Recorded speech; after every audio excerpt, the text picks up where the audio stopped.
நண்பர்களே, அஸ்ஸலாமு அலைக்கும் வரஹ்மத்துல்லாஹி வபரகாத்துஹு. மெஜஸ்டிக் ஃபார்ம்ஸ் பெருங்காவூர் சென்னையில் இருக்கிறோம். உங்களை நாங்கள் வரவேற்கிறோம். இந்த வீடியோ பாருங்கள். சாப்பாடு ஆடுங்களுக்கு போடுறதுக்கு முன்னாடி அந்த சாப்பாடு போடுற ட்ரேயை நம்ம சுத்தமாக க்ளீன் பண்ணணும். நம்ம எப்படி நம்ம வீட்டில் நம்ம தட்டு கிளாஸ் எல்லாம் சாப்பிட்றதுக்கு முன்னாடி கழுவி வைக்கிறோமோ, அதே போல் அந்த தட்டு சாப்பாடு போடுற தட்டு ஆடுங்களுக்கு நல்லா சுத்தமாக க்ளீன் பண்ணி வைக்கணும். எவ்வளோ தேவையோ அவ்வளோக்கு நம்ம சாப்பிட்ற நேரத்தில் எப்படி நம்ம ஜக்கு கிளாஸில் எல்லாம் தண்ணி வச்சுட்டு நம்ம குடிக்கிறதுக்காக வைக்கிறோமோ, அதே போல் தண்ணிக்கும் நல்ல சுத்தமான தண்ணி இருக்கணும், குடிக்கிற தண்ணி இருக்கணும். நம்ம கொஞ்சம் அழுக்கு இருந்தாலும் அந்த தண்ணி நம்ம குடிக்க மாட்டோம். அந்த மாதிரி நல்ல சுத்தமான தண்ணியும் ஏற்பாடு பண்ணி வைக்கணும் ஆடுங்களுக்கு. ஆடுங்கள்லாம் நம்மளுடைய வீட்டுக்கு வர விருந்தாளிங்க மாதிரி நம்ம அதை நல்லா கவனிக்கணும். இவர் பாருங்கள், இந்த தீனி போடுறாரு. இந்த தீனி ட்ரை ஃபோடர் சொல்லுவாங்க.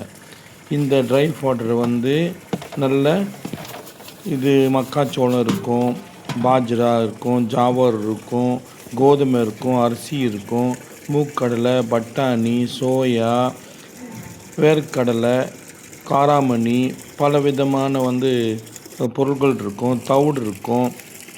இதில் உங்களுக்கு பொட்டுக்கடலை தவிடு இருக்கும். இதெல்லாம் நம்ம போட்டோம்னா இதில் ப்ரோட்டீன் கண்டென்ட் கொஞ்சம் ஜாஸ்தியாக இருக்கும்.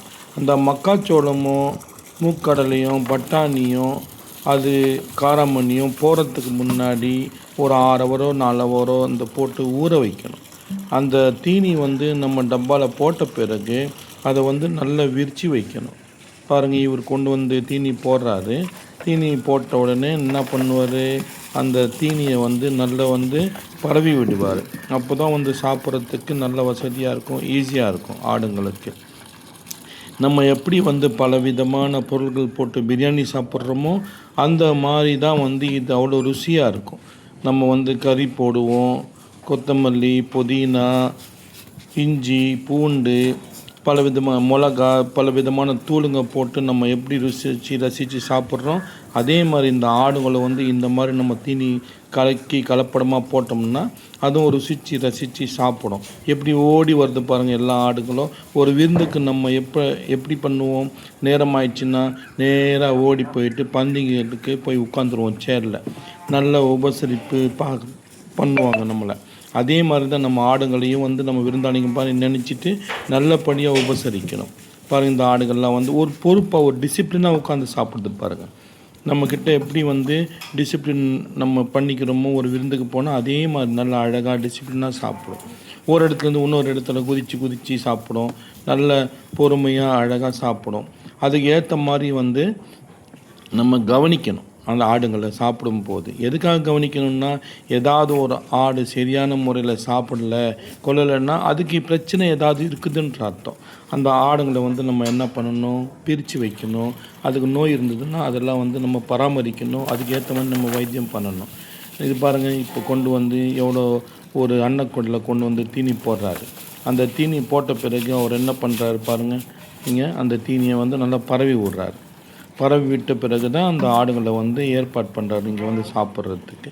அதனால் நம்ம கொடுக்கும்போது எந்த பொருளும் பாசமாக அன்பாக நம்ம போட்டு அதுக்கு ஏற்ற மாதிரி ஆடுங்களுக்கு ஏற்பாடு பண்ணி வைக்கணும்.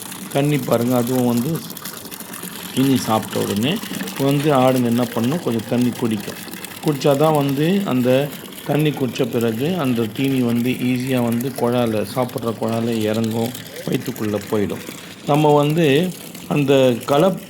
தீனி போடுறதுக்கு முன்னாடியே நம்ம அந்த ட்ரை ஃபோடரில் லைட்டாக கொஞ்சம் தண்ணி தெளித்து தான் மிக்சிங் பண்ணணும். என்ன காரணம்னா, ரொம்ப ட்ரையாக இருந்தது, காஞ்சி இருந்ததுன்னா அந்த வாயில் தொண்டையில் மாட்டிக்கும், உயிருக்கு சேதம் வராமல் இருக்கும். நம்ம தண்ணி கொஞ்சம் கலக்கணும்னா, அதனால் நம்ம போடுறதுக்கு முன்னாடி அந்த தீனியில் கொஞ்சம் தண்ணி கலக்கி தான் போடணும். யூஸ்வலாக இந்த தண்ணிக்கும் ஏற்பாடு பண்ணணும் ஆடுங்களுக்கு. அது கொஞ்சம் தீனி சாப்பிட்ட பிறகு கொஞ்சம் தண்ணி குடிச்சிட்டோம்னா வயிறு ஒரு மிக்சி மாதிரி நமக்கு. அதே மாதிரி அந்த ஆடுங்களுக்கும் தண்ணி போயிடுச்சுன்னா வயிற்றுக்குள்ளே அந்த ட்ரை வாட்டரும் அந்த தண்ணியும் சேர்ந்து நல்ல ஜீரணமாகும், ஈஸியாக இருக்கும் ஆடுங்களுக்கு. நீங்கள் கவனிங்க நல்லா எவ்வளோ தீனி போடுறாரு பாருங்கள். ஒரு ஆடு கணக்கு பார்த்தோம்னா ஒரு சைஸை பொறுத்தது அதுக்கேற்ற மாதிரி சாப்பிடும். ஒரு 300லேருந்து 500 கிராம் வரைக்கும் நம்ம வந்து தீனி போடணும் ஒரு ஆடு கணக்கு போட்டு. சில பெரிய ஆடுங்களுக்கு வந்து தீனி கொஞ்சம் ஜாஸ்தியாக தேவைப்படும். அதுக்கேற்ற மாதிரி கொடுக்கணும். பாரு ஒரு கதவை திறந்த உடனே எப்படி ஓடி வருது பாருங்கள் ஆடுகள்லாம். நல்லா டக்கு டக்குன்னு ஓடி வந்து அதுக்கேற்ற தேடி தேடி நம்ம விருந்துக்கு எப்படி நம்ம போய் உட்காந்து சாப்பிடுவோம் அதே மாதிரி வந்து லைனாக வந்து உட்காந்து சாப்பிட்டு பாருங்கள், நின்று சாப்பிடுது பாருங்கள் ஆடுகள்லாம். இந்த ஆடுங்களுக்கு வந்து நம்ம வந்து பராமரிப்பு கவனிப்பு இதெல்லாம் பண்ணோம்னா ஆடுங்க வந்து நமக்கு நல்ல வளர்ச்சி கொடுக்கும், உயிர் சேதம் வராமல் இருக்கும், நல்லா வளரும். நல்ல தீனி போட்டு வளர்க்கணும். அப்போ தான் வந்து ஒரு 4 காசு செலவு பண்ணால் தான் நம்ம அதுக்கு ஏற்ற மாதிரி வளர்ச்சி வரும், எடை வரும், 4 காசு அது சம்பாதிச்சு கொடுக்கும். அதனால் ஆடுங்களை வந்து நல்லா பராமரிங்க, நல்லா கவனிங்க. ஆடு வளர்க்குறவங்கலாம் நல்லா பாருங்கள் இது, சரிங்களா?